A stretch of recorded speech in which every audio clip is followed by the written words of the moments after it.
네, 안녕하세요. 자, 오늘 영상에서는 이제 기름 부으심에 대해서 함께 볼 텐데, 이 기름 부으심 굉장히 중요한데, 굉장히 중요하다 보니까, 여기저기서 아주 공격들이 많아요. 기름 부으심에 대한 얘기를 하면. 지난번 불도 마찬가지지만.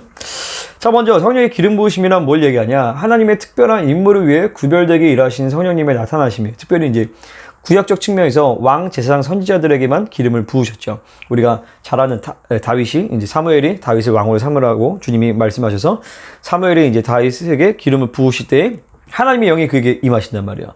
그러면서 바로 즉각적으로 예배의 기름 부으심이 증대되어지고 전사로서 기름 부으심이 증대되어지고 하나님의 정치력, 지혜가 탁월하게 되어지고 그래서 그에게 감당한 왕으로서의 그 직임을 감당하기 위해서 하나님이 모든 은사와 능력을 탁월하게 하시기 위해서 기름을 부으십니다.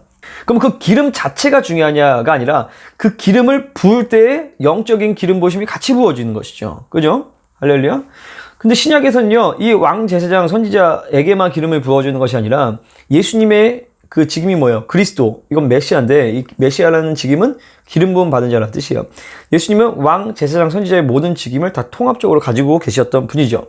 그리고 우리는 신약에서 예수 그리스도의 영을 받은 거죠. 그죠? 하나님의 영을 받았기 때문에 우리는 작은 그리스도인, 그래서 크리스찬이 된 거죠. 그죠? 아멘. 그럼 우리도 왕 같은 제사장으로서 왕, 제사장, 선지자의 직분이 모든 신약의 교회 가운데서 같이 주어지게 되어 있어요. 물론 특기별로 어떤 사람은 사도적 성향, 어떤 사람은 선지자적 성향, 복음전파자적 성향, 이런 성향에 따라서 그 기름 부으심의 컬러가 다르겠지만 본질적으로 하나님의 교회 가운데는 왕, 제사장, 선지자적인 직임이 예수 그리스도의 직임이 교회 가운데 적용이 돼요. 그래서 요한일서의 말씀처럼 너희는 거룩하신 자에게서 기름 부음을 받고 모든 것을 아느니라 라고 얘기한단 말이죠. 성령님이 우리 안에 오실 때 그 기름 부으심이 우리 안에 같이 부어지는 것이요. 그러면 그 기름 부으심이 또 한 것이 우리에게 직임을 감당하기 위해서 다시 성령님께서 우리에게 기름을 부어주신단 말이죠. 엄밀히 말하면 하나님의 아버지께서 기름을 부어주시고 성령님이 그 기름 부으심으로 우리에게 역사를 하시는 것이요. 그래서 주님은 지금도 교회 가운데 성령의 기름을 붓고 계시면, 그죠? 계시록에서 주님이 성전 그 7주택을 거니시잖아요. 그건 뭐냐면 예수님이 대제사장으로서 그 주변을 거니시면서 기름을 붓고 계시는 거예요.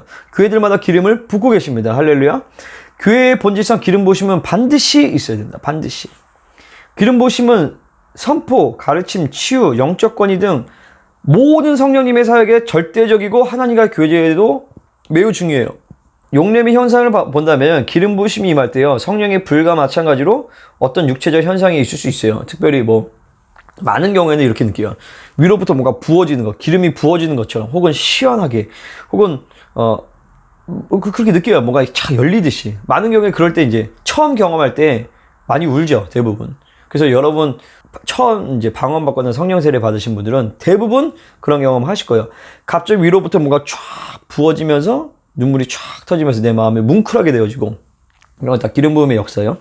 근데 이것도 그렇게 현상이나 느낌 자체 크게 중요한 건 아니다. 사람마다 다르고 중요한 건 믿음으로 받는 것이 중요하다는 거예요. 이 기름 부으심이 왜 필요하냐? 기름 부으심은요, 일상의 삶이나 사역 가운데 성령님의 인도를 받는 것을 훨씬 쉽게 도와줘요. 그러니까 제가 이렇게 지금 여러분께 말씀을 나누는 것도 기름 부으심이 있어야 가능한 것이고, 기름 부으심이 없으면 굉장히 퍽퍽해요. 부드럽지가 않아요. 매끄럽지가 않아요. 여러분 찬양 인도할 때나 말씀을 볼 때도 말씀이 깨달아지는 것이 내 이성과 감성과 내 지식으로 그것이 깨달아지는 것이 아니라 성령님께서 지혜와 계시형을 부으시는 거예요. 기름 부으심으로. 그리고 내가 어떤 영혼을 만나는데 사랑의 마음이 부어진다. 하나님께 사랑의 마음을, 기름 부으심을 부어주시는 것이죠. 어떤 기도할 때 염려와 근심 걱정으로 막 기도했는데 갑자기 하나님의 평강이 임한다. 하나님의 평강의 기름 부으심이 우리가 이제 임하는 것이. 설교를 할 때도 마찬가지고, 일상의 삶에서 마찬가지, 상담할 때도 마찬가지고, 모든 삶의 영역, 사역과 모든 삶의 많은 영역 가운데서 우리는 기름 부으심이 필요합니다. 그뿐만 아니라 일상의 삶 가운데서, 그죠? 여러분 가사 일을 할 때나 아이를 양육할 때나 공부할 때나, 저는 공부할 때도 하나님 기름 부으심을 많이 구했어요. 그럼 기름 부으심 쫙 구하면요, 하나님께서 어떤 거를 먼저 공부할지, 어떤 거를 먼저 시작할지 알게 하세요. 그럼 그 기름 부으심 따라 시작하다 보면 또 축축축축 풀어지면서 하나님께서 모든 영역들을 다 순조롭게 만들어 가시죠. 제가 가끔 이제 요리할 때도 아버지 기름 부어주세요. 하나님 기름 부어주세요. 그러면 이상하게 요리가 잘 돼요. 그러니까 하나님 모든 영역 가운데서 우리 가운데 기름 붓기를 원하시고, 그 기름 부으심을 우리가 함께하고 하나님을 의지하게 하기를 원하신다. 아멘. 다양한 성령의 은사나 나타나심도 기름 부으심을 통해서 활성화된다. 그죠? 방언, 통변, 예언, 모든 것은 하나님의 기름 부으심 쫙 임해. 내가 예언의 은사를 받았다. 그래서 내가 언제든지 원하는 대로 쓸 수 있다. 그거 잘못된 거예요.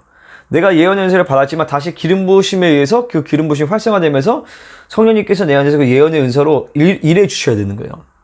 그리스도께서 구원의 임무를 위해 특별히 구별된 기름 부음 받은 자이듯이 이 기름 부으심은 자신의 목적을 위해 사용되지 않고 하나님의 거룩 안에서 움직여야 한다는 것이죠. 이 기름 부으심도 불과 마찬가지로 중요한 건 거룩이에요, 거룩. 하나의 기름 부음을 왜 부으시냐? 첫 번째로는 그분과 교제하기 위해서. 두 번째로는 하나님께 쓰임받게 하기 위하여서. 아까 제가 얘기한 것처럼 사역하고 뭐 이런 영역 가운데서 기름 부으심이 반드시 필요하다. 근데 이 과정 가운데서 내 마음대로 내 뜻대로 은사 사용 그게 아니라 하나님의 인도하심 따라 그분을 존중함으로 그분과의 교제를 위해서 그분을 더 사랑하기 위해서 그분께 쓰임받기 위해서 이 거룩 안에서 움직여줘야 한다는 것입니다. 아멘입니까? 그럼 다음 영상에서 생수의 강에 대해서 함께 나누도록 하겠습니다. 그럼